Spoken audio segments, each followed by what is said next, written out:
So welcome to ESMT Berlin. I'm very happy to have you both here today. I want to show you a little bit around our building. I find it pretty impressive. I'll tell you some about our school as well. So we are here in the former State Council building of the former East German government, so the GDR. And here, this building was built in 1964. ESMT Berlin has been here since 2006. We were founded in 2002, and I will show you by whom, but we opened this building in 2006 after 2 years of renovation. If you look here, you'll see that there are tiles on the walls. This is all original, and these tiles are from Meissen. It's very typical for the style of this building. It's very, shows the handicrafts of the East Germany. This building was built to impress, and I think it's an irony of history that it's now a business school where like a socialist country once ruled. So let's move towards the stairs, and I'll show you who founded ESMT. So if you'll take a look to your left on our way, you'll see the 25 companies and associations that founded ESMT.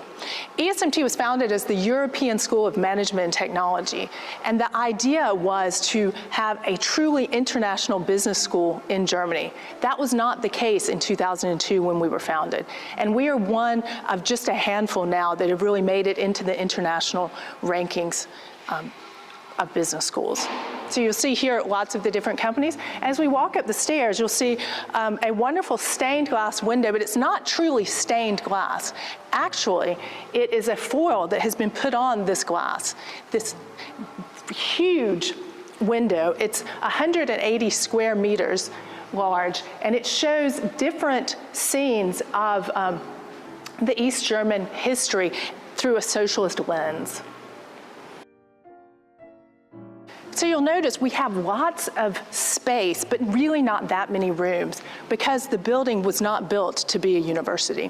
But I think we've done a really, really good job of making it into a top business school with really good technical equipment as well. Here, you'll see the doors, for example, are all original. All of the wood paneling is original. We've tried to make the rooms a little bit more interesting, though, by adding different artwork. Here you have one by an artist called Lehmpool, who he paints with his hands, and he is showing the big space right in front of us because the city palace of Berlin is being rebuilt. And he is taking this square and has done hundreds of these really, really big pictures and painted them, and I think there are going to be different exhibitions showing them as well. So throughout the building we have some art, try to make it a little more interesting. We don't see, right now there's no one here, you'll notice. Our Masters of Management students, for example, are in class. We have a total of almost 400 students doing degree programs, but we also have many executives who come through shorter programs each year, around 3,200, 3,300 a year. So let's continue on into what used to be the office of the head of the East German government. So we're sitting where used to be the office of the head of the East German government. But as you'll notice, it really was just one big room, and it was made to impress. People have told me that the work really wasn't done here in this office. There were other offices where the work was done, but here people came in, there was a desk in this one part over here, and then there was a couch about where we are, and that was it. So visitors had to stand. But now it's a coffee lounge where students, visitors, professors, and staff can get together and have a place to meet in the building. You'll notice the light fixtures, for example, they are all original. They're the same as were in the Palast der Republik, which was torn down to rebuild the city castle right outside of our building. So here we're kind of going to the connection between the part of the building that was under historical preservation and part that was not, that we've modernized a bit. But here we have the leather room, if you will.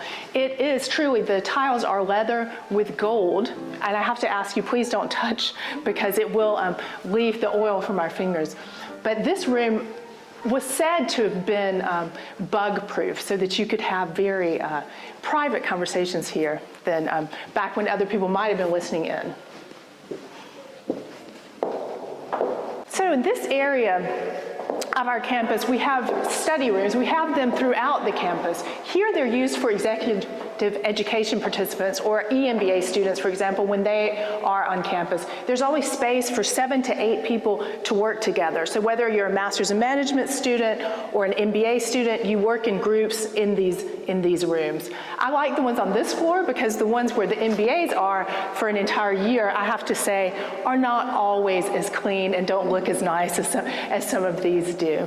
So I'm going to show you a couple of our new auditoriums. We're very, very excited to have some space that's really nice for events and also for different classroom experiences.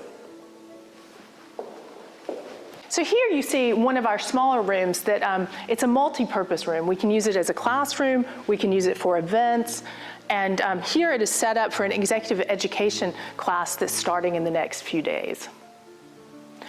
If you look out the window, you'll see that the city castle is being rebuilt. I think I've mentioned that. And here you can see that actually the facade is partially finished. So we're pretty excited about this.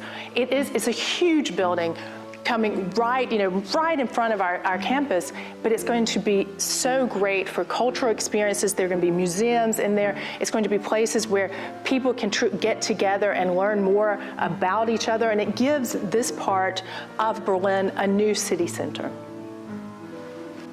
So this room is also a great multi-purpose room for class, also for student fairs. I know career services have fairs for degree program students here where they look at different companies, different job opportunities as well. I personally, head marketing and communications. I love to have events in this space.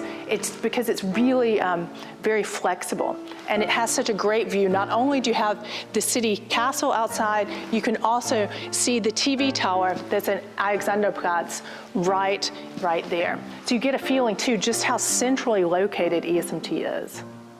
So here you have another piece of artwork that we have here at ESMT, and this is by Bernhard Heiliger, and it is on loan from the Deutsche Bank Stiftung, from their foundation for art. And it is one of those things where you say, it's kind of in the corner, but it's really, really great because if you walk from the TV tower, from Alexanderplatz, and you look up into ESMT, you can see it in the mornings, like where the sun is shining on it. So it's a better place than you might think.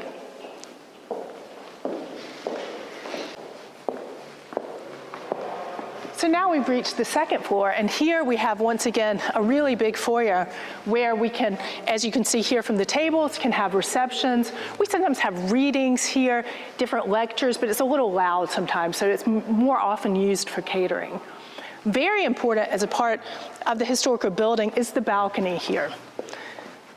From this balcony, Karl Liebknecht called out for the Socialist Republic in 1918. So it's almost been exactly 100 years ago. And it was from a part of the city castle. And so there are a couple of things here that aren't really quite right, that we're not so sure about. First of all, from the balcony, about 30% is original.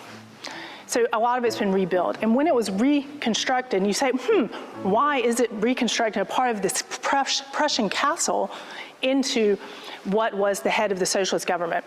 It was done because of the symbolism of the person of Karl Liebknecht, because of the socialist republic. But they are not sure if he truly was on this balcony because it's so high up that nobody would have been able to hear him.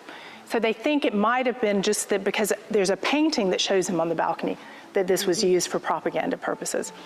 And interestingly enough, this gate or portal with the balcony will be rebuilt into the castle. So a copy will be in the castle, and it'll be here on the same square with the original that's in a different building. but the copy will be much more closer to the original because the socialist government took away all of the Prussian symbolic that was on the old portal.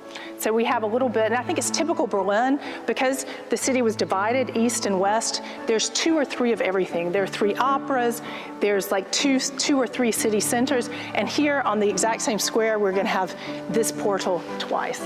So this is a special treat, be careful. This is actually not high enough for us to be out here. So this is a big exception that I've been able to take you onto the balcony. And if you take a look, you'll see, first of all, Berlin is a construction site, and it's been this way. I've lived here for over 20 years, and there's always something new happening in the city. But if you take a look a little bit further, you'll see the Museum Island, where all of the famous German museums are.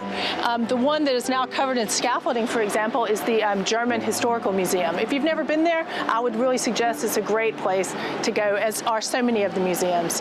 Here, the foundation that has been built is for the Unification Monument. It's going to be kind of a seesaw where people will be able to stand on it, and it will move both ways. That's my understanding. It will go up and down, but I've only seen models of it because it's been one of those projects, which is also very true for Berlin, that the Germans like to discuss things, and there's been a lot of discussion about this monument, but as far as I know, it is going to be funded and will be built. And if you see here, you can really see the dimensions of the city castle right in the midst of the city. This part, the facade, is original, but there's one side going towards Alexanderplatz that is not, and the inside is different. Of course, a city now we don't have a king or a Kaiser or a queen. We don't need a palace for what it was used for when it was built. So it is going to be used for cultural activities and museums. Let's go in, shall we? So we're in the ESMT Information Center, and here it's really more than just what used to be a library. You'll notice there aren't that many books, but there are so many different databases to which our students have access. It's really a wonderful room that's very, very often filled with students working. Then they wouldn't let me talk as much in here. And it's on this new floor that we just built. I think we opened it not quite 2 years ago because we were running out of space, especially for our master's students. And so on this floor, they have the library and also then study rooms for them to use, and smaller rooms for lectures. We call them seminar rooms. So here you see an example of a lot of the old and the new that's been brought together in the building. For example, these chairs are all original. The tables are not. But if you look at the curtains or also at the carpeting, it's been kept in this color scheme of the 1960s. So it has a retro feel, but it has a modern use.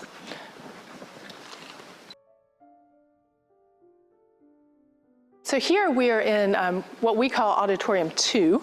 So it is half or a little less than half of what was one big room here.